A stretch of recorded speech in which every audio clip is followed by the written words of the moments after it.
అందరినీ సమకూర్చినటువంటి మన దేవునికి మాత్రమే మహిమ కలుగునుగాక. హల్లెలూయా. మొట్టమొదటిగా అవకాశం ఇచ్చిన నా దేవత దేవునికి హృదయపూర్వక వందనాలు ఎంతగానో తెలియజేస్తూ ఉన్నాను. రెండవదిగా చేరుకుడు వచ్చిన మీ అందరికీ ఈ కొంపంగి గ్రామంలో నివాసం ఉంటున్నటువంటి ప్రతి ఒక్కరికి నా నిండు హృదయపూర్వక వందన తెలియజేస్తున్నాను. అయ్యా తండ్రి గారు అందరికి వందనాలండి, అందరికి వందనాలండి, అందరికి వందనాలండి.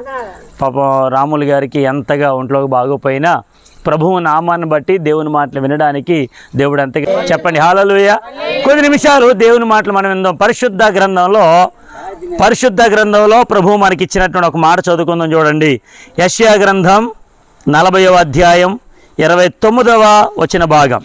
యెషయా గ్రంథం 40వ అధ్యాయం 29వ వచన భాగంలో రాయబడినటువంటి మాట చదవండి. మాట ఎవరైనా 40:29.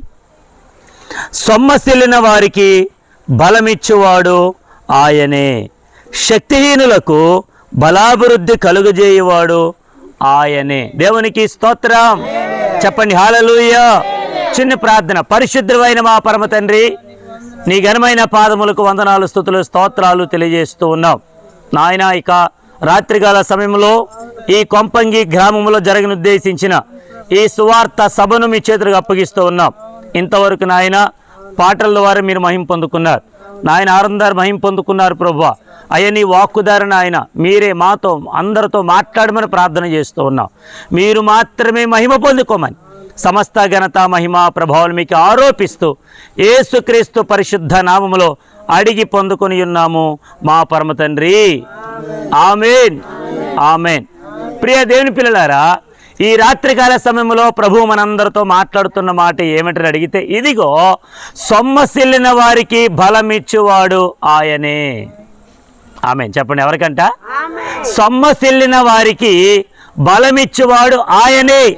ఇప్పుడు నన్ను మాట అడిగినామండి, సొమ్మసిల్లిపోతున్నటువంటి వారి ప్రజలు ఎంతమంది లేరు ఈ లోకంలో? అనేక రకాలైనటువంటి బలహీనతల చేత, రోగముల చేత, శ్రమల చేత, ఇరుకుల చేత, ఇబ్బందుల చేత కొట్టుమిట్లాడుతూ బలహీనమవుతూ సొమ్మసిల్లిపోతూ అయ్యో మా ప్రాణములు ఎందుకు ఈ రీతిగా సొమ్మసిల్లిపోతున్నాయని ఎంతమంది అట్టి రీతిలో ఉండిపోయారు. దేవునికి స్తోత్రం. చెప్పండి హల్లెలూయా. ఈ రోజున దేవుని యొక్క సన్నిధానములో దొరికేటువంటి బలమును, దేవుని సన్నిధానములో దొరికేటువంటి శక్తిని ఇదిగో మనలందరూ కూడా లేవనెత్తగలిగిన దేవుడు ఈరోజు ఒక మాట మాట్లాడుతూ ఉన్నాడు. దేవునికి స్తోత్రం. ఏంటో మాటను అడిగితే, సొమ్మసిల్లిపోయినా పర్వాలేదు నువ్వు, కానీ నీకు బలం ఇచ్చే దేవుడు ఒక ఆయన ఉన్నాడు. ఆయనే నజరేయుడని యేసుక్రీస్తు దేవుడు. దేవునికి స్తోత్రం.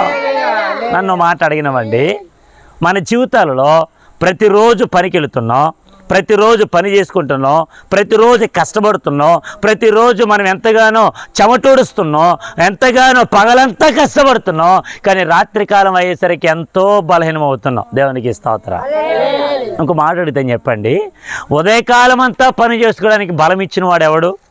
గత రాత్రి అంతా కూడా ఎంతో బలహీనమైనప్పటికైనాను మరలా ఉదయకాలంలో లేచి మరలా మన పనిలో పాలు భాగస్థలమై ఉండడానికి బలం ఇచ్చేవాడెవడు?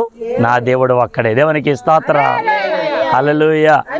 నేను చెప్పదలుచుకున్న మాట ఏంటంటే, మనం ఎంత బలహీనమవుతున్నా, ఎంతో సమస్యలిపోతున్నా, ఎంత వేసారిపోతున్నా ఉదయకాలంలో లేచిన మొదలు మరలా కష్టపడడానికే ప్రయత్నం చేస్తున్నామే, మరలా బలం ఇవ్వడానికి శక్తిమంతుడైనటువంటి యేసు ప్రభుని ఎందుకు ఆరాధించలేకపోతున్నాం? ఎందుకు యేసు ప్రభు దగ్గరికి రాలేకపోతున్నాం? ఎందుకు నిజమైన దేవుణ్ణి ఆరాధించలేకపోతున్నాం?